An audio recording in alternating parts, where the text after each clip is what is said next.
Adat istiadat Jawa saya itu adalah perjanjian lama. Yesus adalah perjanjian baru. Adat Flores Anda adalah perjanjian lama. Menjadi Katolik adalah perjanjian baru. Mari kita sadari betapa banyak kadang-kadang beban-beban yang kita tanggung, yang tidak seharusnya lagi kita tanggung. Bapak, Ibu, dan saudara sekalian yang terkasih, di balik hukum selalu ada nilai-nilai yang dilindungi. Juga adat istiadat melindungi suatu nilai-nilai tertentu. Dan kita biasa hidup begitu lama dengan adat istiadat itu. Misalnya nasihat-nasihat yang sering kali kita dengar tentang jangan duduk di depan pintu, nanti kamu tidak laku. Jangan duduk di atas bantal, nanti kamu akan bisulan. Ini adat-adat kecil, adat-adat yang lain sangat besar. Masih ada setiap daerah, ya, ada adat-adat seperti itu. Dan banyak hal lain lagi. Misalnya kalau saya melihat perkawinan dalam adat Jawa, ya, orang itu melakukan adat istiadatnya, adat temu, ya, ada kemudian orang dimandikan, ada macam-macam pernak-pernik yang sesungguhnya dulu dilakukan karena ada suatu nilai-nilai tertentu. Tetapi sekarang orang melakukan seolah-olah itu penting sekali. Bahkan kemudian menjadi suatu aksesoris atau ukuran-ukuran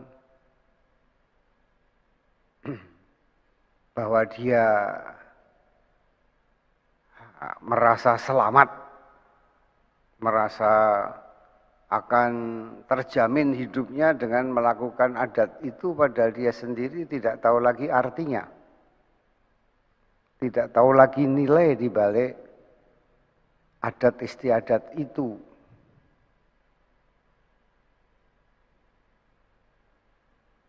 Ada adat misalnya, waktu saya kecil, saya lahir sama dengan hari weton orang tua saya, Jumat Legi. Menurut adat ini ada bahaya. Salah satu harus kalah, yaitu harus mati. Maka waktu kecil saya dibuang sebagai suatu simbol, dibuang di tempat sampah. Ini juga simbol. Kemudian setelah itu ditemu oleh kakak dari ayah saya, Pak D saya. Dan saya tidak boleh memanggil bapak itu bapak. Saya manggil Pak D saya itu bapak. Kalau saya panggil bapak saya sendiri itu paman. Dan waktu itu saya juga, waktu tahu saya agak memberontak. Kenapa saya tidak boleh menyebut bapak saya sendiri itu bapak. Tapi kemudian diterangkan ini demi keselamatanmu, karena hari lahirmu sama hari lahir bapakmu itu sama. Ya lucunya saya memanggil Pak D saya Bapak, tetapi saya tidak dapat warisan dari Bapak angkat saya. Satu yang lucu. Tapi sebagian besar adat itu diberikan seolah-olah kalau tidak dijalankan mendatangkan beban. Ya, mendatangkan suatu bahaya ketidakselamatan. Tapi apakah itu sungguh menjamin keselamatan? Menurut saya tidak. Banyak orang-orang Jawa datang pada saya minta diruat. Ya, saya orang Jawa yang saya ketahui istiadat orang Jawa. Mohon maaf kalau Bapak Ibu yang dari Flores punya adat sendiri tentang mungkin lamaran dengan gading dan lain sebagainya, sehingga kemudian tidak menikah karena tidak punya gading untuk membayar adat. Ya, di setiap daerah ada adatnya masing-masing. Adat Jawa itu orang harus diruat. Kalau sendang kapit pancuran artinya laki-laki, perempuan, laki-laki, atau pancuran kapit sendang, ya anak uger-uger lawang, anak Pendowo limo, macam-macam. Itu harus diruat. Tuh, anak ontang-anting seperti Tuhan Yesus itu anak ontang-anting karena satu-satunya anak harus diruat juga. Dan kalau ada apa-apa orang mengatakan mungkin saya perlu diruat. Apakah perlu? Saya katakan kamu sudah diruat karena kamu sudah dibaptis menjadi anak-anak Allah. Pembaptisan itu kamu diruat, dirawat, dan dibebaskan dari kuasa setan, dari kuasa dosa. Yang membebaskan siapa? Yang membaptis, yang membebaskan adalah Tuhan Yesus sendiri. Dialah Mesias. Bukan upacara yang menyelamatkan kamu.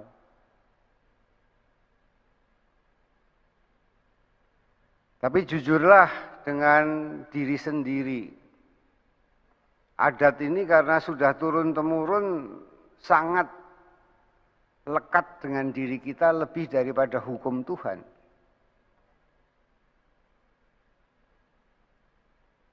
Seperti juga adat istiadat orang-orang Israel yang hari ini dikritik oleh Yesus.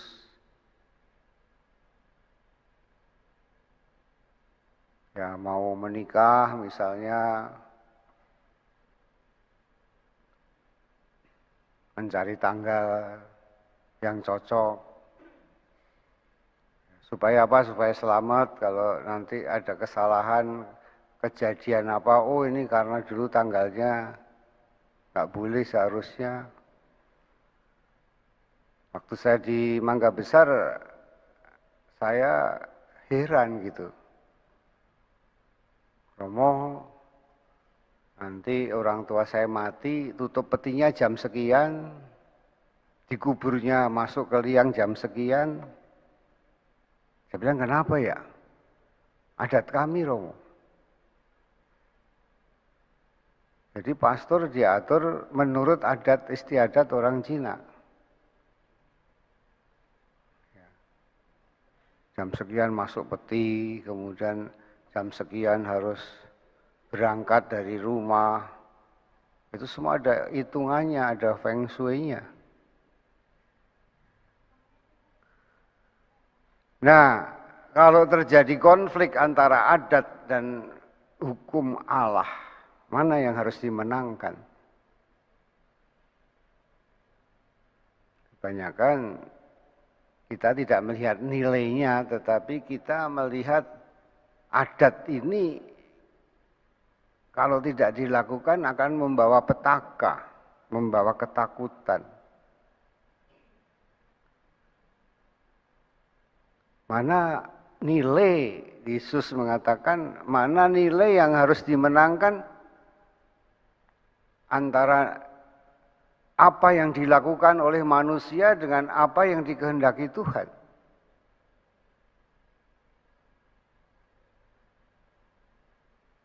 Nilai yang terbesar adalah kemanusiaan itu sendiri. Bukan ketakutan-ketakutan yang dibungkus dengan hukum. Banyak ketakutan yang dibungkus dengan hukum walaupun maksudnya baik. Atau sebaliknya hukum dibungkus dengan ketakutan. Maksudnya baik, memang jangan duduk di depan pintu karena nanti mengganggu orang lewat. Tapi kalau diterangkan secara rasional orang kan berbantah. Lantas diberi ancaman nanti tidak laku. Bantal itu tempatnya untuk kepala, bukan untuk diduduki. Tapi sekarang ada bantal memang untuk diduduki. Semacam itu. Dan menurut saya apa yang dikatakan Tuhan Yesus itu masih relevan sampai sekarang. Kita masih ada dalam suatu peralihan antara menjadi Jawa atau menjadi Katolik, menjadi Flores atau menjadi Katolik, menjadi Cina atau menjadi Katolik. Sehingga seringkali kita pusing. Kalau kita tidak mengerti pedoman maksud daripada apa yang nilai-nilai yang tersembunyi di balik hukum-hukum. Hukum Tuhan jelas itu pasti lebih bernilai. Nilainya lebih tinggi. Hukum manusia dibuat untuk kepentingan-kepentingan manusia. Ya sekarang kita bikin hukum saja karena masa pandemi harus pakai masker. Maskernya harus merek ini. Tebalnya sekian. Bisa dibikin hukum. Tapi tujuannya apakah ini sungguh karena untuk melindungi atau sungguh-sungguh ini berarti atau hanya karena saya dagang masker. Ini merek yang paling baik, maka ini dijadikan hukum bahwa kamu harus pakai masker merek ini.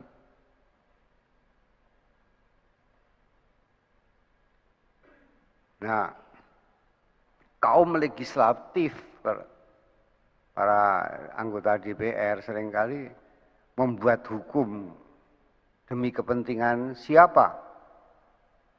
Apakah demi nilai-nilai kemanusiaan atau ada hukum-hukum pesanan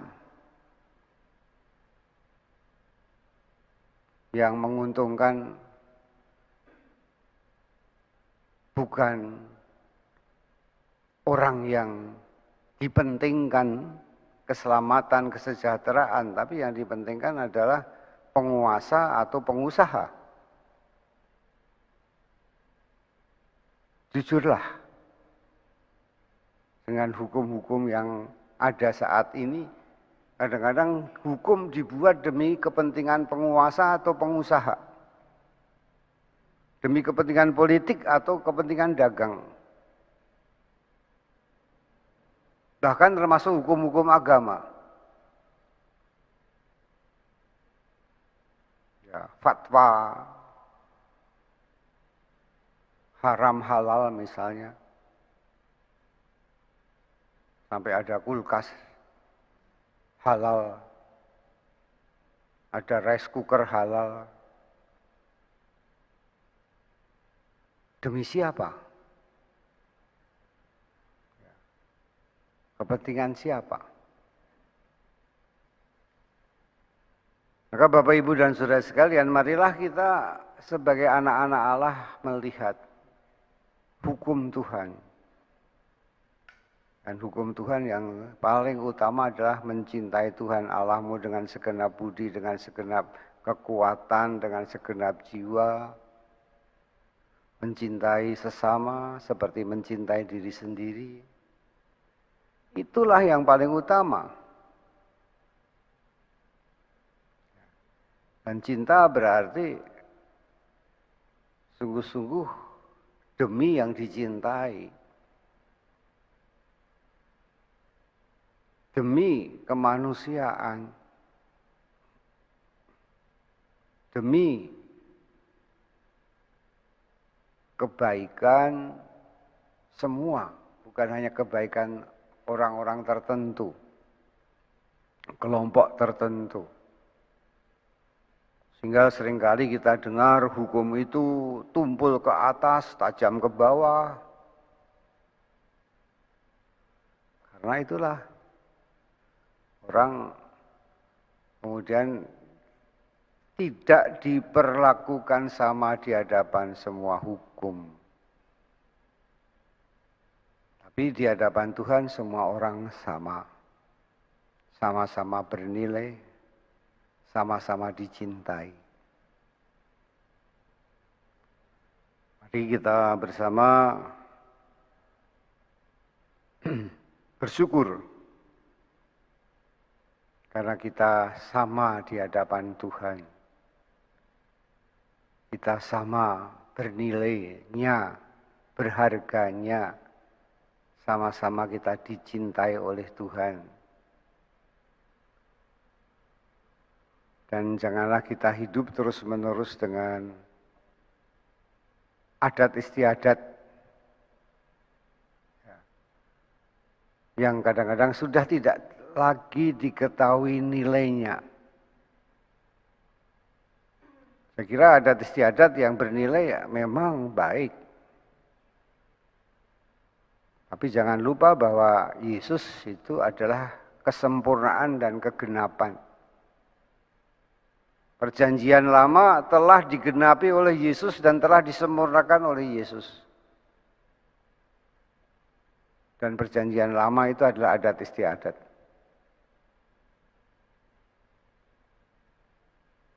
Ya, adat istiadat Jawa saya itu adalah perjanjian lama. Yesus adalah perjanjian baru. Adat Flores Anda adalah perjanjian lama. Menjadi Katolik adalah perjanjian baru. Mari kita sadari betapa banyak kadang-kadang beban-beban yang kita tanggung, yang tidak seharusnya lagi kita tanggung karena Tuhan Yesus telah membebaskan kita, telah melepaskan kita dari semua beban-beban yang tidak perlu. Kita berdiri, kita menyatakan iman kita.